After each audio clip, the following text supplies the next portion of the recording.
Over the next 45 minutes, my panel of journalists and I will dissect the top news stories of the past 7 days. Joining me to do that tonight, Anne-Elisabeth Moutet from the Sunday Telegraph, Régis Le Sommier from Paris Match, Craig Capetis, author of, among other things, Bear Hunting with the Politburo. Got that right? And John Vinocourt from the International Herald Tribune. Good evening to you all. Now, we begin, of course, with François Hollande's first week as the French president. It began with a rather soggy swearing-in ceremony on Tuesday. Hollande has promised to be a normal president. And what is more normal than being driven down the Champs-Élysées in a Citroën hybrid? Well, his battle with the weather didn't end there. A lightning bolt forced his plane to Berlin to turn back, but he bravely took another and made it just in time for his first meeting with the German Chancellor Angela Merkel. Well, now he's arrived in Washington for the G8 summit. And Hollande may be opposed to austerity for Europe, but it's just fine, apparently, for his ministers. All have been forced to take a 30% pay cut. Here's what some of them think about that. It's a good example, a return to morality in our country. We're aware that it's a symbol. It won't solve French people's problems on its own, but we agree with the symbol. Anne-Elisabeth Moutet, how has Hollande set out his stall, as it were, for the next 5 years? Well, he took some time and he decided to go against the wisdom of LBJ. Lyndon Johnson used to say about having an all-inclusive cabinet, they'd rather have the bastards inside the tent pissing out than outside the tent pissing in. And this is a political quote, so I can use it on air. And he decided not to use some of the big guns of the Socialist Party because he couldn't he couldn't figure having them within the cabinet, and that includes Martine Aubry, who, if she couldn't be prime minister, decided to sit it out and said that she was better in place as head of the Socialist Party to prepare the general election, which is in 3 weeks' time almost. So in some ways it's going to be necessary. If the Socialists win, Hollande can actually redraw his cabinet, depending entirely on what the result of the elections is going to be. And even if the Socialists win, he can then decide whether he wants her to still sit this out or to actually come in. John, what are your thoughts of the new cabinet lineup?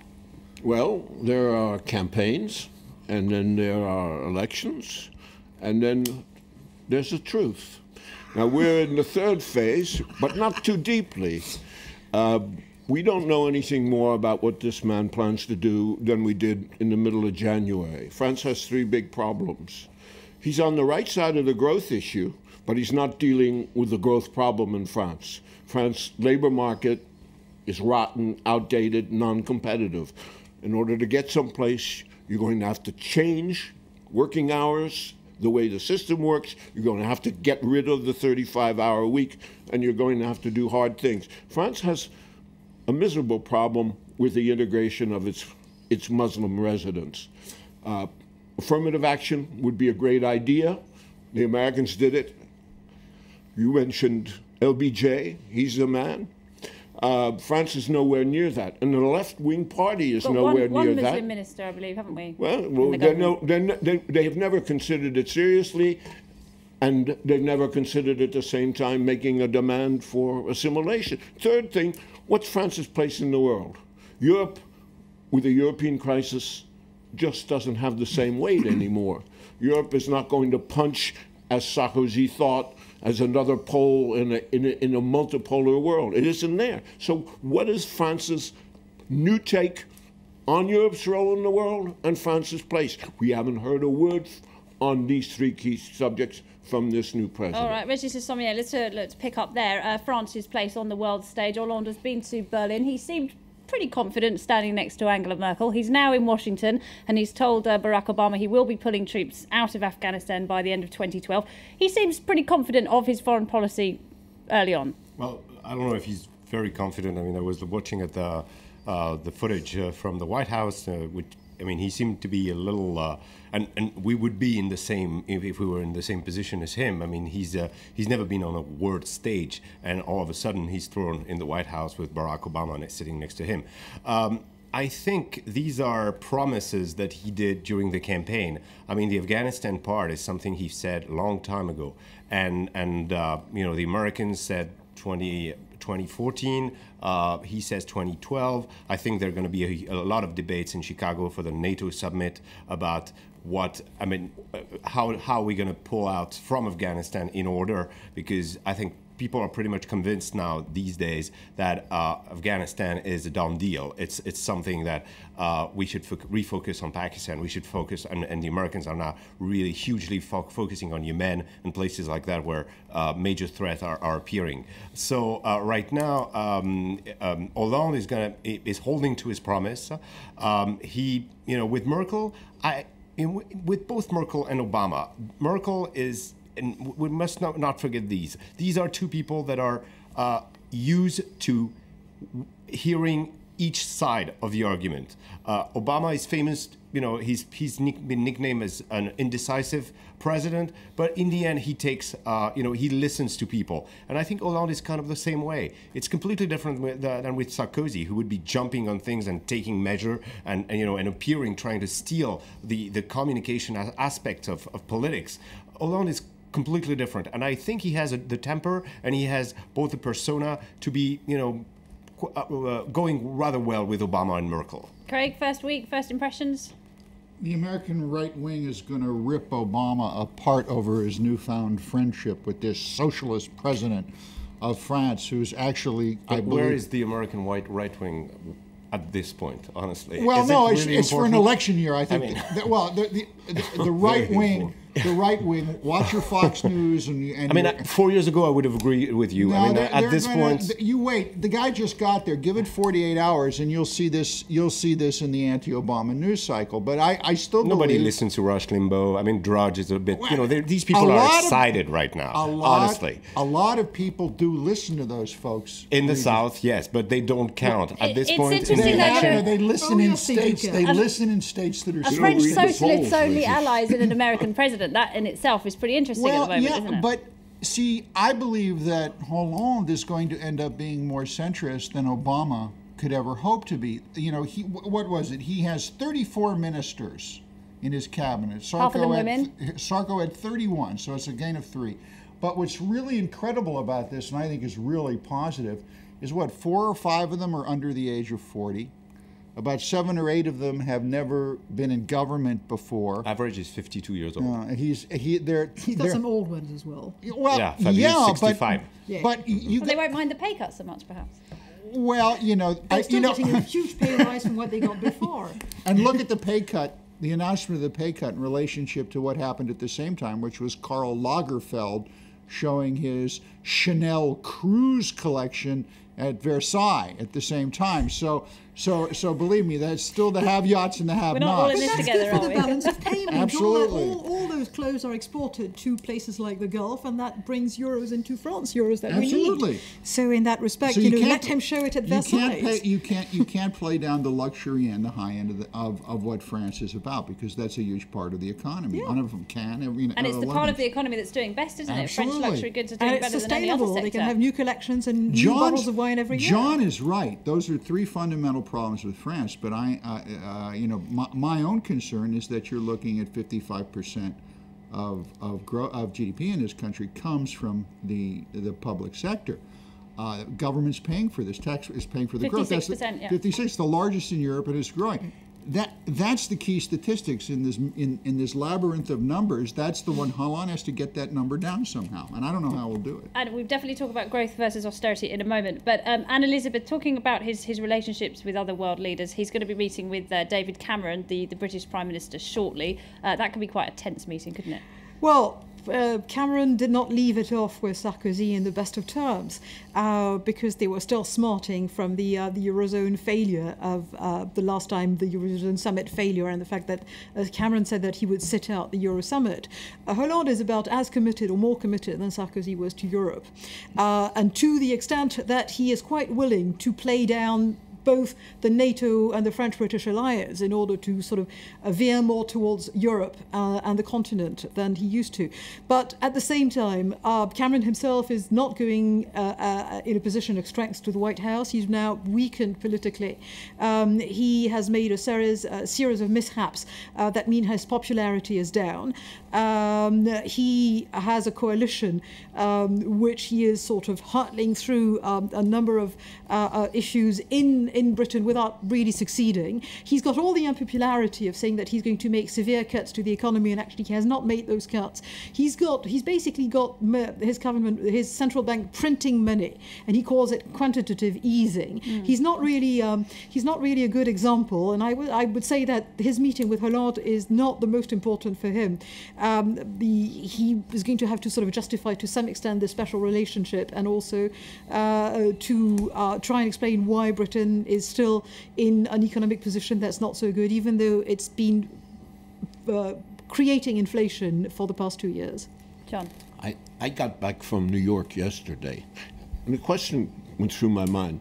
Does Hollande realize that Obama, whose mind is involved in getting back into the White House, has set him up a bit on Afghanistan? How?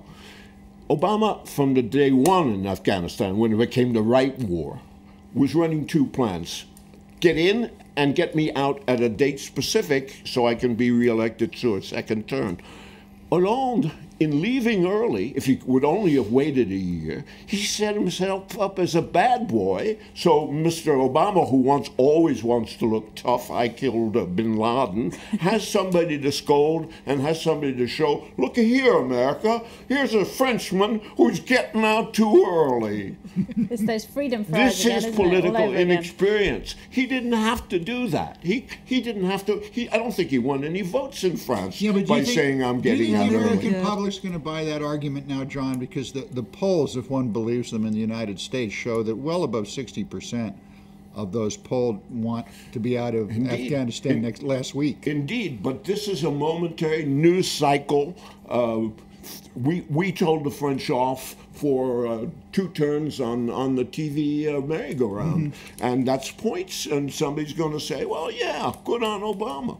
Right. He was set up, in my mind. Well, Hollande taking part in lots of diplomacy this week. And the G8 summit in Washington will, of course, be dominated by the crisis in the Eurozone. The United States says it's increasingly worried about a knock-on effect from Europe's stagnant growth. Have a look at these figures out this week. This shows that it's just Germany keeping the Eurozone out of recession. There you go, Eurozone 0% growth, Germany 0.5%, France 0%, Italy 0.8%, and the Greeks right down -6.3%. This is the story in the Eurozone right now. And of course, that political chaos in Greece has made it more likely than ever that country will leave the Eurozone, raising the prospect of a nightmare scenario, not just for Greece, but for other troubled nations like Spain and Italy as well. Craig, unless the Greeks vote drastically differently on June 17th, they're out, aren't they? Not necessarily. There is one argument, discussion that has yet to be had, and I think must take place before that happens. Most people agree that Greece owes its myriad of creditors around $549 billion. This includes or euros, excuse me. This includes the banks and the governments, all the creditors. When you're in a situation like this, where there's a political will to keep Greece in the EU, there's got to be a meeting where Greece, either through an intermediary, sits down with the creditors and does something that happens in business all the time. I owe you $549 billion. I can't pay it. I'm here to offer you 10 cents on the dollar. But they've already done this however many times, but I think they have to do it again. I think that the discussions so far have always been kicking the can down the road, because the Greeks right now are completely fed up. Spiros, the head of the left-wing Syriza party, is willing to let the whole thing go away because he's concerned about the people. Well, he wants it both ways. He wants to stay in the euro, but he's as do most Greeks. But he's threatened. You know, Greeks don't make threats; they make prophecy. It's the only thing that we make that's any good. And he has threatened to just pull out of this, and basically over the frustration of the Greek people. I still don't, whatever you hear coming out of the EU leaders or the central bank, and particularly Germany on this, I've never given it a lot of ear space. The question is, are they going to sit down and have a serious discussion? I'm going to give you 10 cents on the dollar, 15 cents on the dollar, and get the creditors to do this. Because if they make, even if they cut it down more, if they make Greece pay this back, they're going to be paying it back for decades upon decades. They can't afford it. Regis Sommier, the rest of Europe is saying, look, we can't take any more haircuts. We can't be bullied into writing off this debt again and again. And it seems to be a lose-lose situation for all involved right now. Well, what's interesting, I think, with this deepening euro crisis is that it's a bit like the little boy who cried wolf. About 3 or 4 times already, we've heard it's the end of the world tomorrow. Precisely. And this time around, we're like, oh, it's the end of the world really this time. And we're like, oh yeah, okay, we had this election, Obama, blah, blah, blah. And I mean, I don't know if it's the end of the world this time, but it seems that we're adjusting to each end of the world. And this time, you know, we're seeing Germany more and more, you know, well, you've got to run on banks. That's pretty serious, Absolutely. Isn't it? People are withdrawing their money because they think it's going to be devalued when the drachma comes back. That's what's happening as we speak. I mean, right. It's been going on for 4 years, though. Let's not forget that. Yeah, but I think they it's want to cut their rapidly losses happening. now. And what has happened to Europe's reputation in those 4 years? What we know is we don't like the haircuts because our banks are rotten. We don't like the bailout funds from the states because we can't really afford it, and we're afraid for our own situations. The endless kicking it down the road has already done its damage. Greece, as far as I'm concerned, can be saved or not saved. But if Europe is going to make an assessment of where it is in the eyes of the world, that's the issue. And how do you fix it? And how do you act? How would I say? How do you act in a final terminal way that goes forward instead of torturing yourself and killing your reputation? But they are, of course, for the first time in Brussels talking about the possibility Yes, of but it's 4 years later. Yeah. No, they're talking about, again, it goes back to this thing of that there's no federalized structure in Europe. That's the key, I think. That's the key thing. If they want to, if the leaders of Europe want to fix Europe, then by the gods, they have to create some sort of, and I'll say it, United States of Europe, a federalized system. Deeper political union. All right, hold that thought, Craig. We're going to take a short break. When we come back, we'll have the second part of The World This Week, including we'll be taking a trip to the south of France for the 65th Cannes Film Festival. Find out what's going on down there when we come back after this short break.